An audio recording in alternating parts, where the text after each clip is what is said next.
அப்போ தினந்தோறும் அரசியல் தான் பேசிட்டு வரேன். வேறு விஷயம் என்ன இருக்குது தமிழ்நாட்டில்? அரசியலை தவிர இப்போ ஒன்றும் கிடையாது. 2026க்கு அப்புறம் தான் பார்க்கணும் வேறு விஷயத்தை பேசுறதுக்கு. சமூக விஷயங்களை பேசுறதுக்கு ஒன்றுமே இல்லை. சமூகத்தோடு இணைந்து விட்டது அரசியல். மற்றவர்களை இழிவாக பேச வேண்டும், கேவலமாக பேச வேண்டும், திட்ட வேண்டும். இவர்கள் திட்டுவதை, அரசியல்வாதிகள் திட்டுவதை மக்கள் ரசித்து கேட்கிறார்கள். இந்த கிராமத்தில் புறம் பேசி திரிவார்கள் சில பெண்கள்.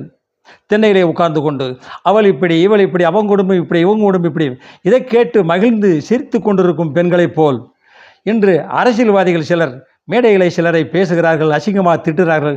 இதை கேட்பதற்கு கூட்டம் கூட்டமாக போய் நின்று கேட்டுக்கொண்டு கை தட்டுவதும் ஆரவாரம் செய்வதும் இப்படித்தான் தமிழ்நாட்டில் இருக்கிறார்கள்.